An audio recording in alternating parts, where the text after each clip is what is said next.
Hello दोस्तों, Pankaj study classes में आप लोग का स्वागत है। आज आप लोग के लिए 7वीं क्लास का अम्ल, क्षार, क्षारक और लवण चैप्टर लाए हैं, जो कि अध्याय आपका 5 है 7 का, जो इस नई बुक में चौथा लेसन में होगा।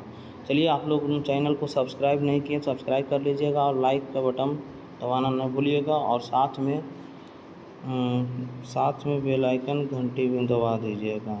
और आगे आप लोग का देखिएगा, टॉपिक पे आ जाते हैं, टॉपिक पे बात करते हैं। और आगे बात नहीं करेंगे, यहाँ पे बात करेंगे मेन टॉपिक पे। पहला है कि अम्ल, माने आम चैप्टर का नाम है अम्ल, क्षारक और लवण। अम्ल, पहला पॉइंट बनता है कि अम्ल क्या है, तो अम्ल स्वाद में खट्टा होता है। पदार्थों का स्वाद खट्टा इसलिए होता है क्योंकि इनमें अम्ल होते हैं। एसिड शब्द की उत्पत्ति लैटिन भाषा शब्द से हुई है, जो एशियर से है, जिसका अर्थ क्या होता है, तो खट्टा, स्योर। अगला देखिएगा, इसमें एग्जाम्पल उठाइएगा। अम्ल पदार्थ में जैसे दही हो गया, नींबू का रस, संतरा के रस, सिरके का स्वाद जैसे खट्टा होता है, ये सब अम्ल का गुण है। अम्ल का मतलब एग्जाम्पल है, अम्ल का उदाहरण है। चलिए अगला देखिएगा, क्षार क्या है, तो क्षार स्वाद में कड़वा होता है। ऐसे पदार्थ जिनका स्वाद कड़वा होता है और जो स्पर्श करने पर साबुन जैसे लगते हैं, उसे क्षारक कहते हैं। चलिए अगला पॉइंट क्या बनता है, देखिए अब आता है बात कि अम्ल पहला पॉइंट पढ़े थे, उसके बाद क्षार पढ़े थे। तो कि अम्ल का पीएच मान पूछा जाएगा, तो अम्ल का पीएच मान 7 से क्या होगा, कम होगा। 7 से क्या होगा, कम होगा। यही पूछ देगा 7, अरे क्षार का एसआई मात्रक क्या होगा, तो क्षार का जो होगा एसआई मात्रक वो 7 से अधिक होगा, 7 से अधिक होगा। चलिए अगला पॉइंट आता है क्या, सूचक क्या है, तो ये कोई पदार्थ की अम्लीय और क्षारीयता को इसका परीक्षण करने के लिए विशेष प्रकार के पदार्थों का उपयोग किया जाता है। मैंने साफ शब्द में बोला जाए, सूचक क्या है, सूचक एक पीएच स्केल मापदंड है, जो अम्लीयता और क्षारीयता को मापने के लिए होता है। चलिए अगला पॉइंट क्या है, लिटमस क्या है, सुनिएगा। सामान्य रूप से उपयोग किए जाने वाला प्राकृतिक जो होता है वो सूचक लिटमस है। इसे लाइकेन से निष्कासित किया जाता है।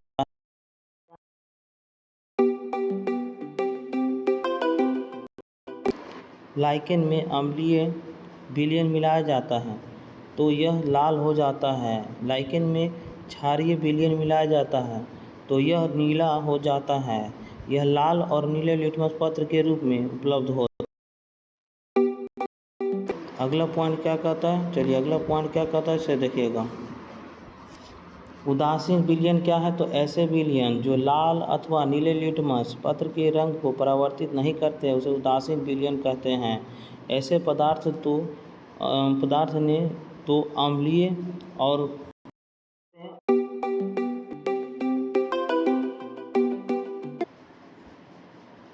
चलिए हम लोग कहाँ थे, चलिए लिटमस ख़त्म हो गया था, हम लोग तो क्या उदासीन विलयन के पास में थे। कहाँ थे, उदासीन विलयन का पहले नंबर पीएच मान जान लीजिए कि उदासीन विलयन का पीएच मान कितना होता है। तो उदासीन विलयन का पीएच मान 7 के बराबर होता है। उदासीन विलयन का 7 के बराबर होता है। चलिए रंग चेंज कर लेते हैं। चलिए अगला पॉइंट देखिएगा। चलिए उदासीन विलयन क्या है, तो ऐसे विलयन जो लाल अथवा नीले लिटमस पत्र के रंग को परावर्तित नहीं करते हैं, उदासीन विलयन कहलाते हैं। माने ऐसे विलयन जो लाल अथवा नीले लिटमस पत्र के रंग को परिवर्तित नहीं करते हैं, उसे उदासीन विलयन कहते हैं। ऐसे पदार्थ ना तो अम्लीय होते, ना ही तो क्षारीय होते। ना ही तो अम्लीय होगा, ना ही तो क्षारीय होगा, तो क्या होगा, बीचों बीच होगा, उदासीन होगा। उदासीनीकरण क्या है, तो किसी अम्ल और किसी क्षारक के बीच होने वाली अभिक्रिया उदासीनीकरण अब कहलाती है। इस प्रक्रम में ऊष्मा में निर्मुक्त यानी कि होने के साथ साथ लवण और जल निर्मित होते हैं। जैसे अम्ल और क्षारक क्या होंगे, तो लवण और जल होंगे। चलिए इसका उदाहरण क्या है, तो हाइड्रोक्लोरिक अम्ल प्लस सोडियम को जब मिलाएंगे तो सोडियम हाइड्रोक्साइड का निर्माण होगा। जब सोडियम जो है सोडियम क्लोराइड यानी प्लस H2 को मतलब मिश्रण जो होगा, ये आपका किसका होगा, तो हाइड्रोक्लोरिक अम्ल और सोडियम हाइड्रोक्साइड के प्लस में है। चलिए अगला क्या है पॉइंट देखिएगा कि फिनॉल फेथिलिन जिसका अभी तक उपयोग नहीं किया है, तो फिनॉल फिनोल्फिथिलीन जिसका अभी तक उपयोग नहीं किया है, इसे फिनोल्फिथिलीन कहा जाता है। अपाचन क्या है, तो हमारे आमाशय में हाइड्रोक्लोरिक अम्ल पाया जाता है, अपाचन है। भोजन के मैंने कहा था भोजन के पाचन जो होता है हमारे आमाशय में किस अम्ल के द्वारा होता है, तो यही है हाइड्रोक्लोरिक अम्ल। अगला है भोजन के पाचन में हमारी सहायता करता है, लेकिन आमाशय में अम्ल की आवश्यकता से अधिक मात्रा होने से अपाचन होता है।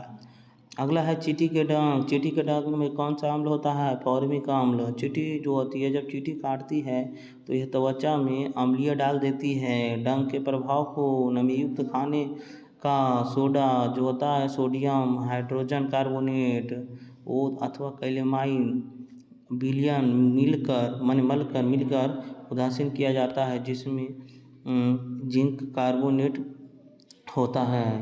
अगला पॉइंट कहता है क्या, मृदा के बारे में देखिएगा। मृदा के बारे में क्या कहता है, मृदा उपचार क्या है, मृदा का उपचार कैसे किया जाता है। यदि मृदा अत्यधिक अम्लीय अथवा अत्यधिक क्षारकीय हो तो पादपों पौधों की वृद्धि अच्छी नहीं होती।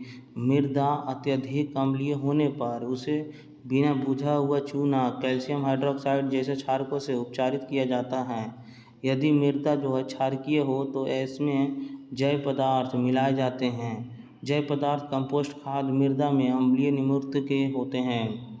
कारखानों के बारे में देखिए थोड़ा सा पॉइंट, मृदा उपचार के बारे में देख लिए। मृदा उपचार के बारे में कारखानों के अपशिष्ट देखिए। कारखानों के अपशिष्ट को जलाशयों और नदियों में विसर्जित करने से पहले क्षारकीय पदार्थ मिलाकर उदासीन किया जाता है। कारखानों का अपशिष्ट जो पदार्थ होता है वो नदियों में और जलाशय यानी कि उसमें पदार्थ को मिलाकर उदासीन किया जाता है। इसलिए अध्याय आपका जो है अम्ल क्षारक लवण जो है ढाइंड है, यहाँ तक ही सीमित है। इसके बाद में आगे जो होगा आप लोग वीडियो को लाइक और शेयर ज़रूर करिएगा। धन्यवाद।